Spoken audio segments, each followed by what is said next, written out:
কি রান্না করবো দেখো, এই পোনা মাছ দিয়ে পিপা দিয়ে ঝোল রান্না করে আপনাদের। বন্ধুরা মাছটা ধুয়ে নিয়ে চলে এসেছি। এবার লবণ হলুদ দিয়ে কড়া গরম হয়ে গেছে, কড়ার মধ্যে তেল দিয়ে দেবো। মাছগুলো ভেজে নেবো, ভেজে নিয়েছি, এবার তুলে নেবো।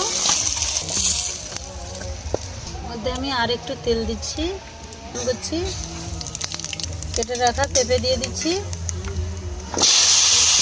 হলুদ দিয়ে দিচ্ছি, ঢাকা দিয়ে সবজিটা একটু কষে নেবো। আছে দিয়ে দেবো,